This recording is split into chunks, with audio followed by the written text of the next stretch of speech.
Mais d'abord, comme chaque lundi sur Europe 1, Philippe Val est avec nous. Bonjour Philippe. Bonjour Dimitri et bonjour à tous. Ce matin, au programme musique et politique, Philippe. Oui, ce matin, on va parler de l'Eurovision. Dans les pays totalitaires ou dans les religions où les fondamentalistes dominent, la musique est rarement à la fête.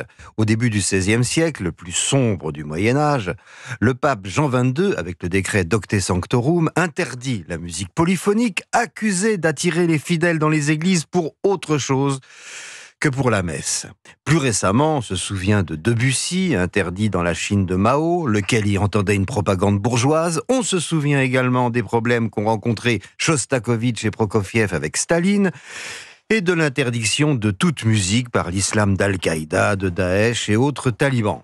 Les nazis, de leur côté, avaient mis à l'index Mahler, Stravinsky, Mendelssohn et d'une façon générale tous les compositeurs juifs accusés de composer de la musique dégénérée ainsi que tout le jazz pour des raisons que l'on devine.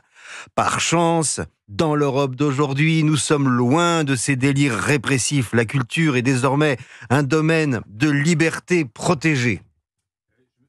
Je vous corrigez, Docte Sanctorum, c'était Jean 22, c'était pas Jean 12. Jean 22. Vous avez oublié un X. C'est Jean 22. Bon, oui, mais c'est pas grave. Oui, non, je vous en prie, c'était le 14e siècle. Vous avez dit le 16, mais vous l'avez écrit 14.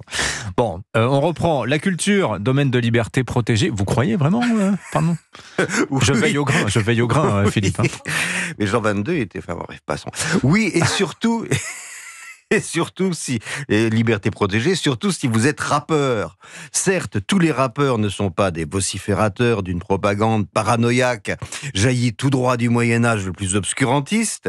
En revanche, les vociférateurs de propagande paranoïaque raciste et sexiste sont généralement des rappeurs. Et qui plus est, les plus admirés d'entre eux, ceux que les critiques autorisées n'hésitent pas à comparer à Rimbaud, quand bien même ils n'ont pas inventé l'eau chaude à couper le beurre. Ainsi, Booba, qui défend Poutine et dénonce une société secrète qui gouverne le monde avec les juifs et les laboratoires pharmaceutiques, Freeze Corleone, qui s'identifie à Hitler et qui dénonce les laboratoires pharmaceutiques et les juifs qui gouvernent le monde, ou Kanye West, qui dénonce les vaccins qui gouvernent le monde et les juifs de la CIA. On notera la grande variété des thèmes et leur niveau intellectuel stratosphérique. Mais ce sont des œuvres d'imagination protégées par la liberté d'expression. Mais il faut s'en réjouir pourtant, Philippe.